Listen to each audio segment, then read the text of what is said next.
Bom dia a todos. É um prazer tê-los aqui na nossa primeira videoconferência de resultados da São Carlos. Eu sou o Hélio, gerente de relações com investidores da companhia. Estão aqui comigo Felipe Góes, nosso CEO, e Fábio Tical, nosso CFO. Após a apresentação, abriremos a sessão de perguntas e respostas. Você pode encaminhar sua pergunta através do chat em nosso webcast. Informamos que essa videoconferência está sendo gravada e o áudio da gravação ficará disponível no site de RI. Antes de prosseguir, gostaríamos de esclarecer que eventuais declarações que possam ser feitas durante essa videoconferência relativas às perspectivas de negócio da companhia, projeções e metas operacionais e financeiras, constituem-se em crenças e premissas da diretoria da São Carlos, bem como informações atualmente disponíveis para a companhia. Considerações futuras não são garantias de desempenho, envolvem riscos, incertezas e premissas, pois se referem a eventos futuros, e, portanto, dependem de circunstâncias que podem ou não ocorrer. As condições econômicas gerais, condições da indústria e outros fatores operacionais podem afetar os resultados futuros da empresa e podem conduzir a resultados que diferem materialmente daqueles expressos em tais considerações futuras. Gostaria de passar agora a palavra ao Felipe. Por favor, Felipe. Obrigado, Hélio. É um prazer estar aqui com vocês para falar do resultado do primeiro trimestre de 2021. É a primeira vez que a gente faz aqui uma apresentação dos resultados através de videoconferência, então estamos muito animados aqui com esse novo formato e com certeza daqui para frente vamos seguir nessa linha, tá? Vou começar aqui, como sempre, com um resumo do que foi esse primeiro trimestre e dar para vocês um panorama do que são as principais mensagens. Então, vamos começar aqui com o quadro 2 da apresentação. 3 mensagens principais. A primeira delas, uma valorização expressiva do nosso portfólio em função da gestão ativa da companhia. Segunda, uma excelente performance com uma rentabilidade bastante elevada. E a terceira mensagem, a nossa estrutura de capital muito sólida com espaço para crescimento. Bom, primeiro em relação ao nosso portfólio, eu queria chamar a atenção que a gente alcançou 5 bilhões em valor de portfólio no fim do ano passado, né? Aliás, no fim do primeiro trimestre desse ano, que é uma valorização de 8,4% na mesma base de ativos, se a gente comparar com o primeiro trimestre de 2020. É um resultado realmente muito forte. Uma métrica que a gente gosta de usar e chamar a atenção é o NAV por ação, que é o valor do portfólio menos a dívida líquida, dividido pelo número de ações da companhia. Dá uma boa perspectiva do valor por ação do nosso portfólio. No fim do primeiro trimestre de 2021, esse valor era de R$ 70,3 e teve um crescimento de 11,4% em 12 meses. Portanto, um crescimento muito bom, especialmente se a gente levar em consideração que esse é o período da pandemia, né? Desde o fim do primeiro trimestre de 2020 até o fim do primeiro trimestre de 2021. Outro ponto que eu chamo a atenção foram as 2 aquisições que a gente fez no trimestre. Aquisições com rentabilidades muito fortes, né? A gente comprou 3 andares no edifício Morumbi Office Tower, que é um edifício que já era da companhia, a gente já tinha uma posição majoritária. Com essa compra a gente alcança aí 83% de propriedade desse imóvel. Essa compra foi feita num cap de 8,2%, portanto uma rentabilidade muito boa. Esse é o cap atual, a tendência é isso crescer com a recuperação do mercado de escritórios. E a compra também de um centro de conveniência aqui na Grande São Paulo, em Cotia, o Pátio Cotia, por 33 milhões, num cap de 8,9%, expandindo assim o nosso portfólio na Best Center. Segunda mensagem em relação à performance, eu destaco um crescimento expressivo no nosso lucro recorrente. Tivemos aí um lucro no trimestre recorrente de 19,3 milhões, portanto, um resultado muito, muito forte e, mais uma vez, é um resultado do crescimento da receita, do EBITDA e também de uma melhoria no perfil da nossa dívida. Chama atenção aqui, em especial, o crescimento da receita na mesma base de ativos. Essa métrica é muito interessante para a gente ver o seguinte: como está a performance dos nossos imóveis. Se a gente pega os imóveis do primeiro trimestre de 2020, quanto eles geraram de receita naquele momento, e comparamos com a receita gerada no primeiro trimestre de 2021, a gente observa um crescimento de 12,5%. É um crescimento bastante forte, bem acima do IPCA no período, abaixo do IGPM, que está muito alto no momento, mas é uma performance muito forte, mais uma vez, mostrando a resiliência do nosso portfólio e a nossa capacidade comercial. Chamo a atenção também aqui para as nossas margens. Tivemos uma margem EBITDA no trimestre de 77,5% e uma margem FFO de 41,2% nesse trimestre. Por fim, falar um pouco aqui da nossa estrutura de capital. A gente teve uma redução no custo médio da nossa dívida. Então, o custo médio nominal no trimestre da nossa dívida ficou em 5,3% ao ano. Parte disso é a redução nas taxas de juros no Brasil, e parte disso é também um perfil de dívida que a gente tem muito apropriado para esse momento que o Brasil está. Né? Então, em relação ao primeiro trimestre de 2020, é uma queda importante de mais do que 2 pontos percentuais nesse período. Chama atenção também para o nível de alavancagem da companhia. Se a gente pega a dívida líquida da companhia, ou seja, a dívida bruta menos o caixa, e divide pelo valor do portfólio, que é o valor de 5 bi, como eu mencionei, nós chegamos a um percentual de 20,8%. Portanto, é um nível de endividamento muito confortável e muito adequado para o perfil de negócios da companhia. Com isso, a gente tem espaço para fazer mais negócios alavancados e gerar valor para os nossos acionistas. Eu queria agora dar um pouco mais de detalhes sobre a Best Center. Para quem acompanha a companhia há mais tempo, ou para quem está conhecendo agora a São Carlos, vale a pena estudar um pouco mais uma subsidiária da São Carlos chamada Best Center. E nesse trimestre a gente está abrindo um pouco mais de informação sobre essa subsidiária e sobre esse negócio. Então vamos passar agora para o quadro 3. Eu vou dar um pouco mais de detalhe para vocês sobre a Best Center. A Best Center é a líder no desenvolvimento e operação de centros de conveniência no Brasil. Os centros de conveniência são aqueles centros de bairro, né, em que você tem 10 a 15 operações de varejo, totalmente complementares e voltadas para aquele consumo do dia a dia, o chamado varejo de conveniência. São restaurantes, pet shops, farmácia, fast food, pequenos mercados de conveniência. A gente encerrou o primeiro trimestre com 39 centros inaugurados, chegando a quase 84 mil metros quadrados de área bruta locável em operação. Isso transforma a Best Center na maior operação do Brasil, coloca a Best Center e a São Carlos na liderança desse segmento e nos posiciona também para um crescimento acelerado à frente.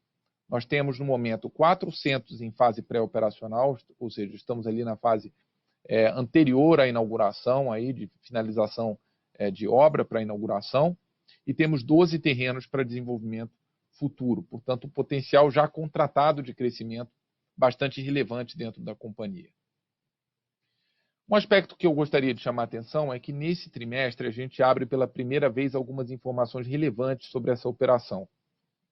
Na medida em que essa operação ganha escala, a gente achou importante começar a dividir com vocês um pouco mais de informação. Então, nós temos aqui um primeiro dado, que é a receita bruta com locações nas mesmas lojas, conhecido como Sales Store Rent, né, nas apresentações aí de varejo que utilizam essa métrica com frequência. Entre o primeiro trimestre de 2020 e o primeiro trimestre de 2021, as vendas dos nossos lojistas nas mesmas lojas avançou 16,5%.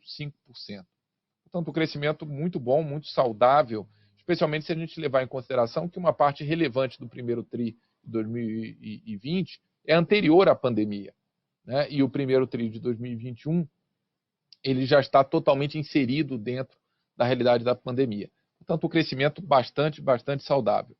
Chama a atenção também aqui da rentabilidade desse negócio. A gente alcança no primeiro TRI uma margem NOI de quase 90%, uma margem que é uma margem tradicional de empresas de grande porte, ou seja, a operação da Best Center está ganhando escala e está melhorando a sua rentabilidade. Por fim, eu queria chamar a atenção da oportunidade de crescimento que a Best Center representa para São Carlos e para os seus acionistas. É uma classe de ativo que tem um potencial de replicabilidade e de escalabilidade por todo o território brasileiro. Você pode ter um centro de conveniência em pequenas cidades, cidades a partir de 70, 80 mil habitantes, até naturalmente as grandes cidades, as grandes metrópoles, todos esses espaços você pode ter o centro de conveniência, porque é exatamente aquele consumo do dia a dia, perto de casa, que as pessoas buscam. Então, a gente acredita muito no crescimento desse segmento pela frente.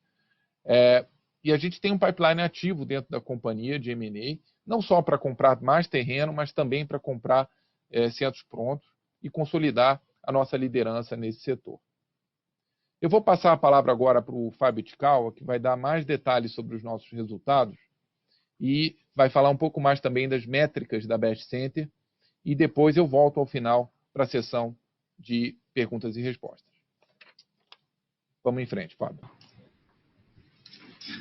Obrigado, Felipe. Bom dia a todos. É um prazer aqui estar com vocês aqui novamente para comentar os resultados da companhia e também da Best Center, alguns indicadores da Best Center.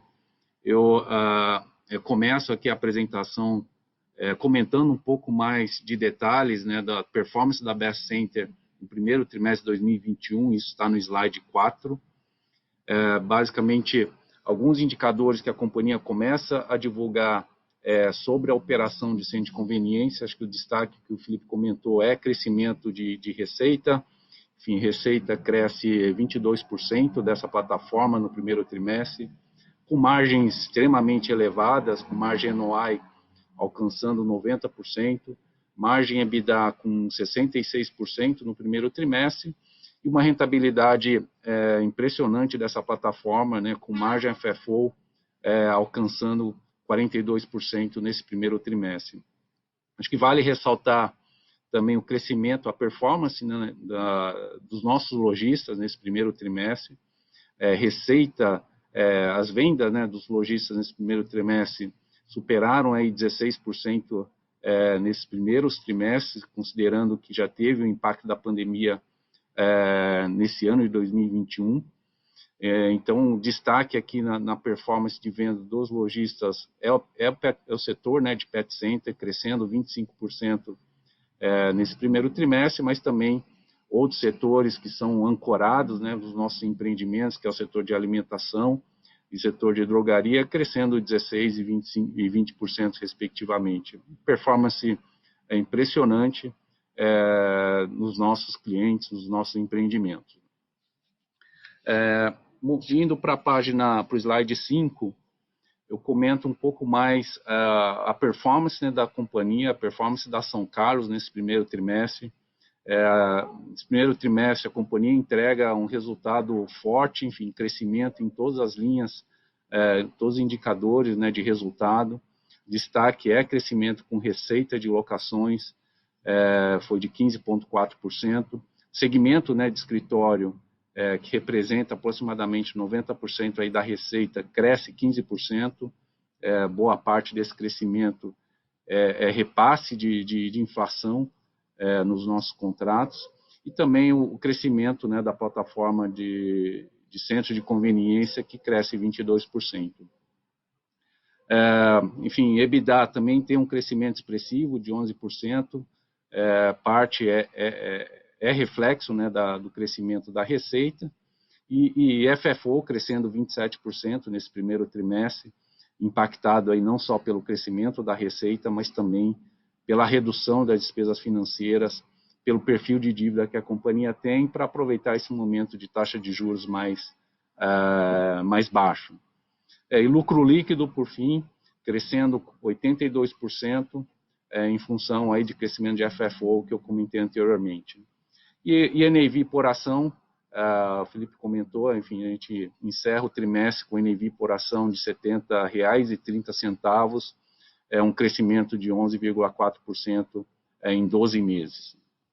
Acho que vale comentar aqui o outro destaque, né, do resultado, níveis de rentabilidade que a companhia alcança nesse primeiro trimestre, com margem EBITDA em quase 78% e margem FFO em 41%, contra 37% no primeiro. Indo para a página 6, comento a valorização do ativo e gestão ativa aí do nosso portfólio, no slide 6. Basicamente, a gente teve uma valorização do nosso portfólio em 8%, alcançando 5 bilhões de reais. Destaque é o crescimento da nossa plataforma de centros de conveniência, que cresce 18%. Em off teve um crescimento de quase 7%, mas teve vendas que a companhia realizou nos últimos 12 meses. NAV por ação cresce 12%, alcançando 4 bilhões de reais, NAV total, 4 bilhões de reais, com crescimento de 12%. Destaque é o crescimento aí da plataforma, né, da Best Center, com NAV de 619 milhões de reais, um crescimento de 16%. E no segmento de escritórios corporativos, né, no segmento Office, NAV alcança 3,4 bi, um crescimento de 12%. Embaixo a gente demonstra, né, o Total Account Return, né, uma métrica de criação de valor para os nossos acionistas, que constitui a variação do NAV ao longo do período, acrescido pelos dividendos, né, pelos proventos distribuídos. É uma métrica que reflete, de fato, a capacidade da companhia de fazer uma gestão ativa do nosso portfólio e também fazer investimentos em projetos com alta rentabilidade.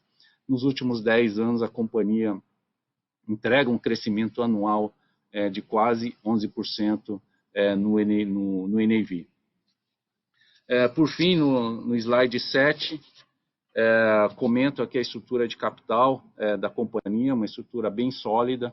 A gente teve uma redução da dívida líquida da companhia em aproximadamente 5%, alcançando 1 bi de reais de dívida líquida. Destaco a redução do nosso custo de dívida nominal. Encerramos o trimestre com um custo de dívida de 5% aproximadamente, versus quase 8% que a gente tinha no primeiro trimestre de 2020. E nível de alavancagem, a gente encerra o trimestre com alavancagem de 20,8% sobre o valor do portfólio, com uma posição de caixa de 287 milhões. A gente tem um balanço forte, estamos com uma posição de caixa bem confortável, não só para fazer frente às amortizações que a companhia tem nos próximos anos, mas também aproveitar o momento de investimentos, né, não só na plataforma de Office, mas também na plataforma de Best Center, investimentos, claro, com retornos elevados e crescer ambas essas plataformas. Encerramos aqui a apresentação, a gente segue para a sessão de perguntas e respostas.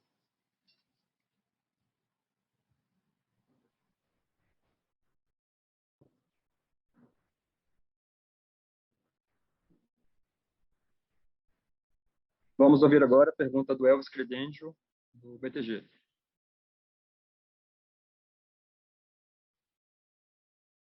Bom dia, Felipe. Bom dia, Fábio. Bom dia, Hélio.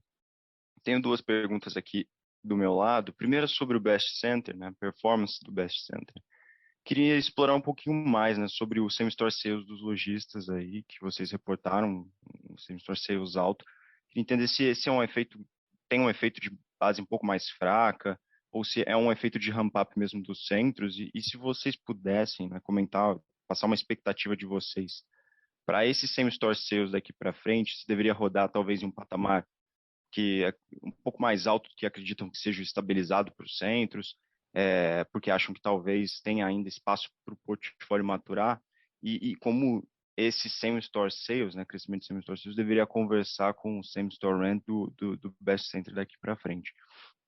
A minha segunda pergunta é com relação ao repasse de inflação nos aluguéis, né, dos escritórios. E aí, se vocês puderem comentar um pouco mais sobre os aluguéis mesmo, as propriedades, né, quanto que vocês estão conseguindo repassar da inflação nesses contratos, e qual é a expectativa de vocês daqui para frente, né, desse repasse de inflação nos contratos, se vocês acham que tem ainda espaço nos contratos de aluguéis para continuar repassando uma inflação um pouco mais alta. É isso. Obrigado.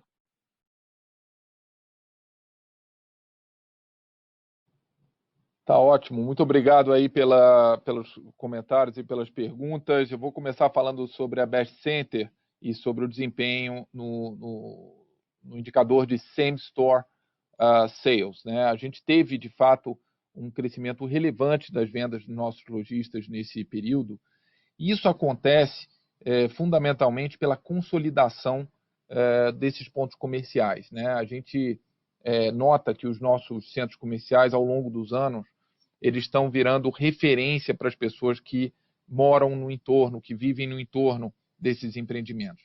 Portanto, na medida em que as pessoas se acostumam a comprar nesses centros, você tem aí uma tendência de aumento de consumo e, portanto, as vendas aumentam substancialmente. Por isso, esse desempenho tão forte como o Fábio comentou, né? A venda dos lojistas, por exemplo, no caso de Pet Center, crescendo 25% no primeiro trimestre de 21 contra o primeiro trimestre de 2020.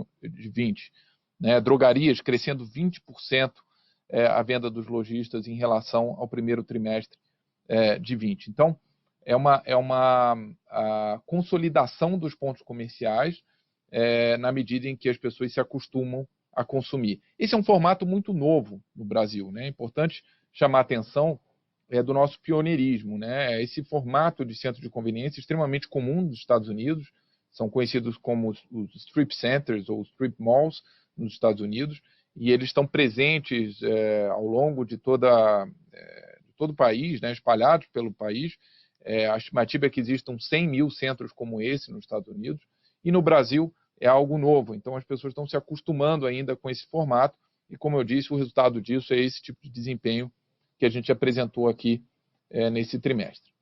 Falando um pouco sobre a tua segunda pergunta, que é a questão do repasse da inflação, a gente entregou agora, nesse trimestre, né, um crescimento relevante nas nossas receitas com locação. Então, no negócio de escritórios, vou falar mais especificamente no negócio de escritório, tivemos aí um crescimento nas receitas com locações de 14,7%. Uma parte relevante disso é crescimento na mesma base, o crescimento na mesma base contado aí foi de 12,5%. E aí, o que está acontecendo, a dinâmica atual do mercado é a seguinte: a gente tem um IGPM muito alto, como você sabe, na faixa aí dos 28% na média nesse primeiro trimestre, e a gente tem um IPCA na faixa de 5% nesse primeiro trimestre. Então, essa resultante aí de 12,5% reflete um mix entre esses dois indicadores, né? Então, em alguns contratos, a gente repassa 100% da inflação, sobretudo aqueles contratos que estão defasados ou que estavam defasados. Em outros contratos, a gente negocia para ajustar o valor e ficar mais próximo aí de um valor de mercado, e por isso a resultante é esse 12,5%. Então, fica aí entre o IPCA e o IGPM. Essa dinâmica a gente imagina que vai continuar ao longo de todo o ano, tá? A gente acha que isso vai permanecer ao longo de todo o ano. Não sei se eu respondi inteiramente a sua pergunta. Ficou bem claro, Felipe. Obrigado. Bom dia. Bom dia. A próxima pergunta, quem vai fazer é o Alex Serraz, do Itaú BBA. Bom dia, Felipe, Fábio, time. Estão conseguindo me escutar? Sim. Então, eu tenho duas perguntas aqui, e as duas são follow-ups aqui na pergunta do Elvis. A primeira aqui também focada na performance do Best Center, que vocês melhoraram, deram um pouco mais de abertura aqui no disclosure, né, por segmento. Se vocês pudessem também falar um pouco de custo de ocupação, porque o que chamou a atenção é que alguns segmentos você tem um crescimento de venda relevante, por exemplo, alimentação, mas o crescimento de aluguel é quase o triplo, né? Óbvio que não, aqui é total, né? Mas assim, entender se tinha algum efeito base aqui no aluguel ou não, e como está o custo de ocupação aqui por segmento na Best Center, né? E a segunda pergunta, de novo nesse tópico aqui de crescimento de receita no portfólio de offices, né? Só para entender um pouquinho mais, foi bem espalhado mesmo, assim, todos os contratos que vocês tinham conseguiram repassar, ou tinha algum contrato relevante no Exit Towers, ou algum ativo mais representativo que estava mais defasado mesmo, e aí vocês conseguiram destravar, né? Porque de fato chamou atenção aqui no crescimento da receita. Obrigado, Alex. Obrigado pelas perguntas. Bom, primeiro em relação ao custo de ocupação da Best Center, tá estável em relação ao ano passado, tá? A gente busca ter um custo condomínio muito controlado e muito baixo para evitar que haja um custo excessivo para o varejista, né? A combinação entre o pagamento do aluguel, o custo do condomínio e o IPTU tem que ser muito competitivo, tem que estar muito adequado para as vendas dos nossos lojistas. A gente quer que os nossos lojistas sejam bem-sucedidos, que eles vendam, ganhem dinheiro, que tenham sucesso nos nossos centros. Então, a gente controla muito de perto esse custo. O custo dos nossos condomínios ficou entre R$ 15 e R$ 25 o metro quadrado, no caso da Best Center, e está estável em relação ao ano passado. Tá? Então, basicamente, essa a dinâmica disso com a vacância ficou também estável, basicamente, na Best Center, do custo de ocupação.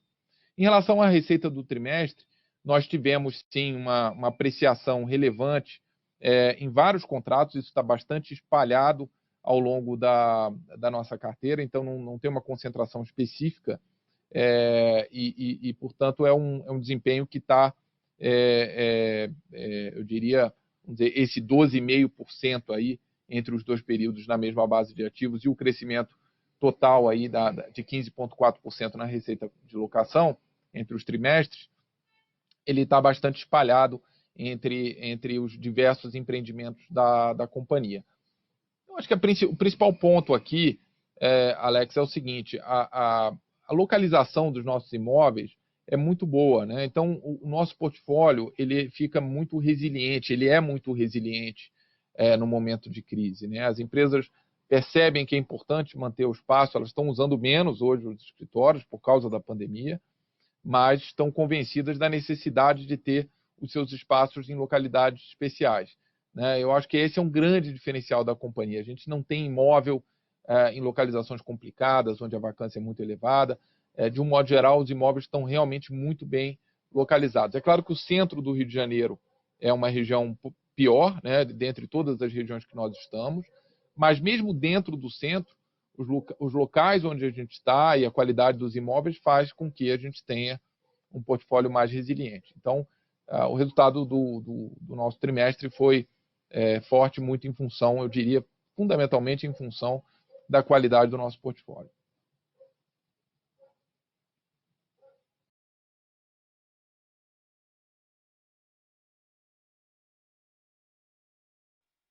Tá ótimo, Felipe. Muito obrigado.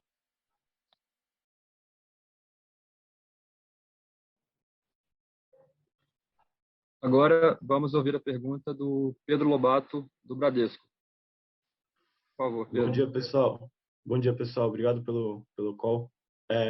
Eu tenho duas perguntas aqui também. Eu queria que, primeiro, em relação ao Best Center, vocês pudessem detalhar um pouco como é que está a concorrência aí, tanto por novos terrenos, quanto no lado das fachadas ativas. Vocês veem isso se intensificando no momento? E, em segundo lugar, eu queria também ter um pouco de cor aí em relação à demanda por novos contratos, aí tanto na Best Center quanto na parte de offices também, por favor. Obrigado. Tá ótimo, Pedro. Obrigado pelas perguntas. Primeiro, em relação à concorrência. A concorrência no negócio da Best Center, você colocou bem, ela tem que ser dividida entre terreno, né, compra de terreno para desenvolvimento, e a compra de fachada ativa, que para quem não sabe, o térreo dos edifícios, tanto residenciais quanto comerciais. Muito comum aqui em São Paulo, em função do plano diretor atual da cidade. Existe um incentivo para as incorporadoras desenvolverem e terem no térreo dos edifícios a fachada ativa, chamada fachada ativa, que nada mais é do que um centro de conveniência no térreo do edifício. Então, a concorrência para a compra de terrenos, ela sempre foi muito apertada, né? Ao longo desses 10 anos que a gente vem desenvolvendo esse negócio, sempre foi um grande desafio comprar terreno, porque a gente compete com as incorporadoras. A Best Center tem que estar em regiões adensadas, em regiões de muito movimento, que são as regiões onde as incorporadoras querem desenvolver seus empreendimentos. Como a incorporadora tipicamente utiliza muito mais área, né, consegue alavancar muito mais a área do terreno porque verticaliza a sua construção, a gente tem normalmente dificuldade de concorrer com a incorporadora. Tá?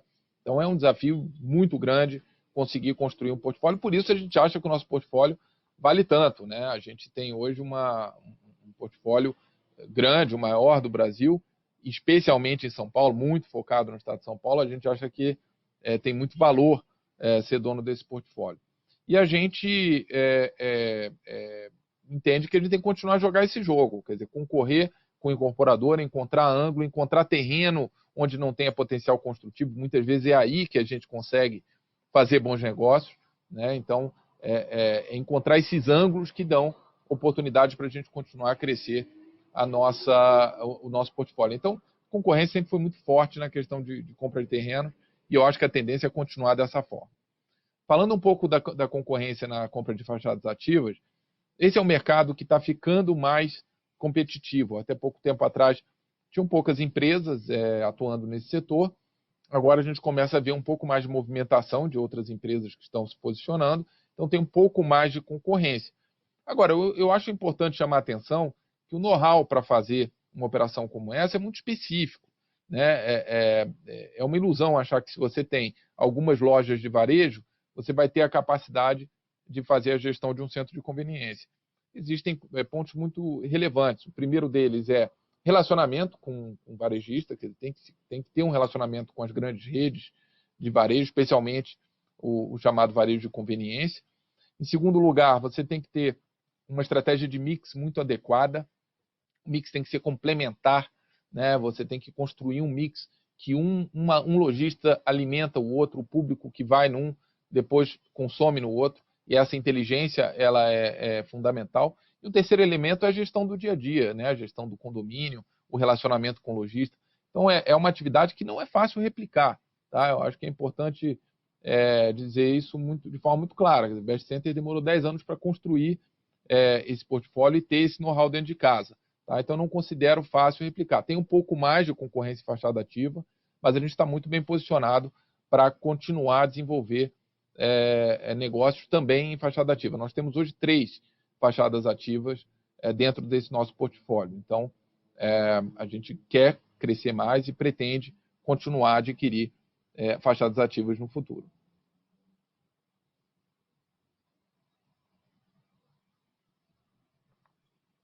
Aí a segunda pergunta era em relação, mais se vocês puderem dar uma cor aí, como é que vocês estão vendo a demanda por novas áreas aí, nos 2 segmentos. Perfeito, Pedro. Perfeito. Então, a questão dos novos contratos, né? Então, a gente está vendo uma demanda muito forte na Best Center, tá? A gente tem nos últimos 30 dias um volume bastante importante de novos contratos em negociação. Além disso, muita visita, muita demanda. A sensação que eu tenho é que os varejistas estão acordando para esse modelo e estão vendo a importância de diversificar os formatos de varejo em que eles atuam, né? Então, havia uma concentração muito grande em shopping, naturalmente, e em varejo de rua, né, tradicional, e um olhar muito lateral para esse formato que são os strip centers, né? Então, a gente está notando um crescimento importante do interesse dos varejistas e a demanda está muito forte, tá? Especialmente nos últimos 30 dias, eu diria que está no topo aí da demanda dos últimos 12 meses, tá? Falando agora da demanda em escritórios, o mercado ele vinha muito lento ao longo do ano passado.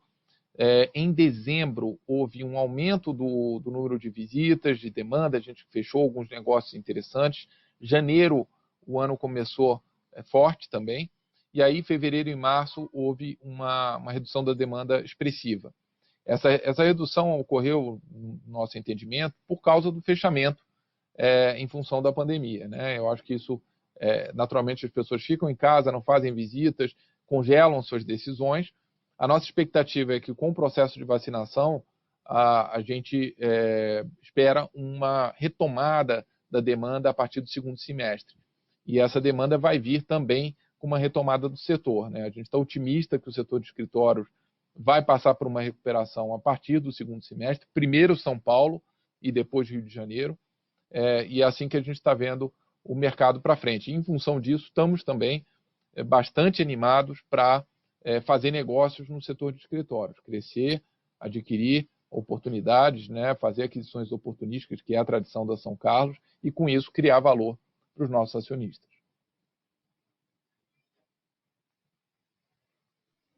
Perfeito, perfeito. Obrigado, Felipe. Obrigado, Fabiano. Obrigado. A nossa próxima pergunta veio por webcast e ela é do Igor, do Santander. Ele pede para que a gente comente sobre as mudanças macro, de como a São Carlos olha para a evolução do home office dentro do novo normal.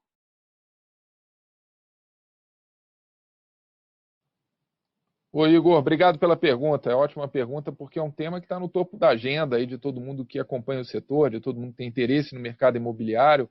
É importante falar disso, sim.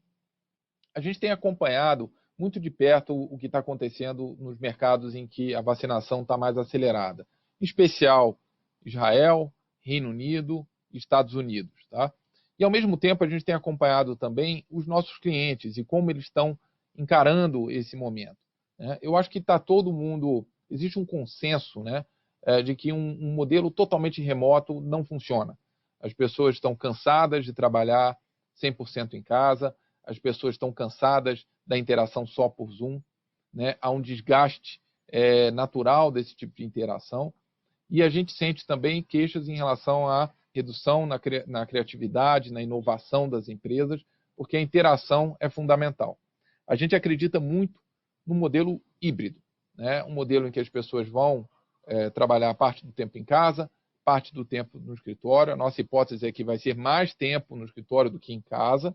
Algumas atividades, em especial atividades que não requerem tanta interação, eu diria contabilidade, programação de sistemas, esse tipo de atividade a gente acha que tem uma natureza que permite permanecer mais tempo em casa. Mas mesmo essas pessoas também têm a necessidade de tempos em tempos se reunir com seus times e interagir, né? Mas eu diria que boa parte do front office das empresas, tomadores de decisão, as áreas de marketing, áreas de vendas, essas áreas precisam estar fisicamente juntas e vão voltar para os escritórios. Eu acho que um dado interessante é ver o Reino Unido. O Reino Unido avançou no processo de vacinação mais rápido, né, que os outros países, e até mais rápido que os Estados Unidos, e a gente já observa nas últimas semanas um crescimento de 40% na movimentação de pessoas em escritórios.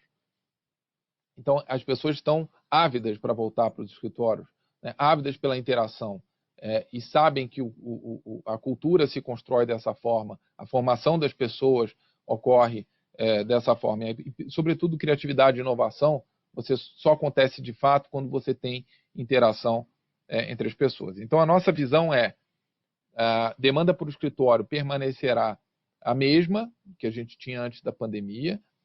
O crescimento vem com o PIB, então a tendência de crescimento pela frente, quer dizer, o PIB começa a se recuperar esse ano, então a demanda vai crescer para os escritórios, e por mais que você possa dizer, não, mas vai ter um tempo em que as pessoas vão trabalhar em casa. É verdade, mas a configuração dos escritórios vai mudar também, né? E a gente está trabalhando com os nossos clientes nesse sentido, que é mais espaço para reuniões, mais espaço para interação, café, né, a copa, refeições.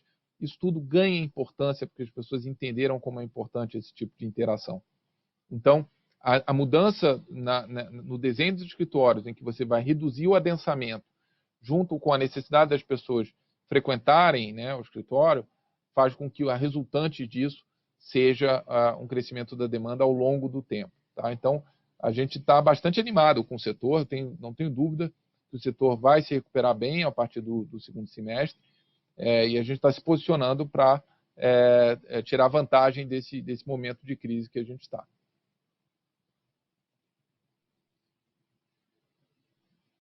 A próxima pergunta é também do Igor. Ele nos pergunta como tem sido a dinâmica de negociação dos novos contratos, principalmente em relação à carência e descontos.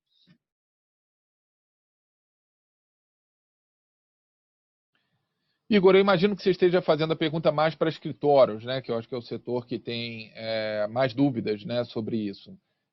Como eu disse, a partir de fevereiro e março, a demanda caiu muito, então está tendo muito pouca discussão de contrato nesse momento. Tá? Eu posso falar um pouco mais sobre como estava a dinâmica em dezembro e janeiro, né? Aí havia um pouco mais de casos que a gente pode dividir com vocês. Então, temos realidades muito diferentes entre São Paulo e Rio de Janeiro. São Paulo, eu diria que a carência média está girando ao redor de 3 a 4 meses. Não tem muito desconto em relação à situação dos contratos que estão no prédio, né? O São Paulo hoje tem uma vacância média de 20%, mas isso inclui áreas periféricas também da cidade. Então, as áreas centrais, as áreas mais demandadas, onde a gente está concentrado, a demanda é muito menor do que 20%. Não tem muito espaço para reduzir preço, né? Então, eu diria que a prática típica estava numa carência de 3 a 4 meses e uma redução no primeiro ano do contrato aí na faixa de 10% em relação ao preço que está sendo praticado nos contratos naquele prédio. Então, esse é um resumo de São Paulo. O Rio de Janeiro é diferente. Rio de Janeiro é um mercado muito mais competitivo nesse momento, a vacância na faixa de 30% na média, né, no mercado como um todo. Temos situações muito diferentes entre Zona Sul e o centro da cidade. Nós temos vários imóveis na Zona Sul, em Botafogo. Esses estão, na grande maioria, muito bem ocupados, pouco espaço disponível. O centro é mais desafiador, sem dúvida nenhuma. Então, no centro, a gente tem visto vacâncias que variam entre... vacâncias não, desculpa. Períodos de carência que variam entre 8 e até 24 meses, né? Então, uma realidade de concorrência muito significativa. Eu diria que chega a 24 meses para um cliente especial, de grande porte, né? E eu acho que a média deve estar ali ao redor de 10 meses de carência e flexibilidade no preço. Aí no Rio a realidade é diferente. Há uma tendência de flexibilizar muito maior no preço. Agora, o que a gente vê naturalmente é que os prédios mais bem localizados, né, são muito mais resilientes. Então, Botafogo, como eu disse, onde a gente tem diversos ativos, a gente está praticando preços que a gente tinha há 6 meses, 1 ano atrás, né? Os preços pré-pandemia estão mantidos, né? Então, é uma realidade muito diferente. O centro não. O centro, a competição de preço é muito maior. Eu diria que a queda nos preços no centro, se a gente pegar pré-pandemia para hoje, está na ordem aí de 15% a 20% até de queda de preço.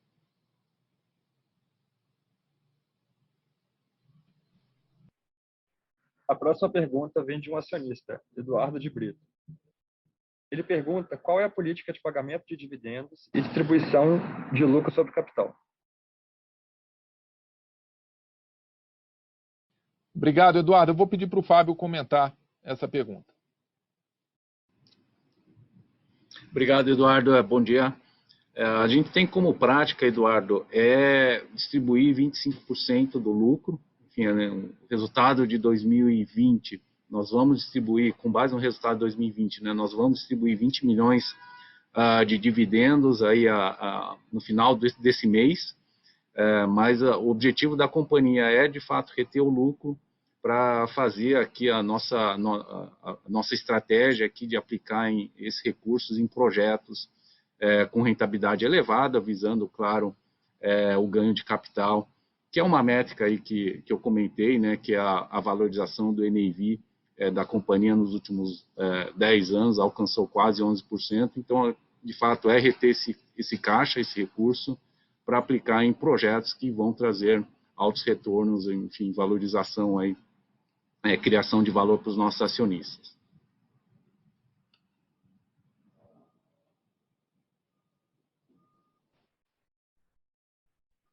Primeiro, eu gostaria de agradecer a participação de todos e, não havendo mais perguntas, eu quero passar a palavra ao Felipe para as considerações finais. Bom, muito obrigado, Hélio, obrigado, Fábio, e obrigado a todos que participaram. É sempre um prazer estar com vocês aqui para falar sobre a São Carlos, sobre o mercado imobiliário, e mais uma vez enfatizar que a gente está sempre aberto na São Carlos para diálogo, para conversar, para falar sobre os nossos resultados. Então, por favor, não hesitem em nos procurar para a gente falar mais sobre a companhia e sobre o mercado imobiliário. Muito obrigado e tenham um bom dia.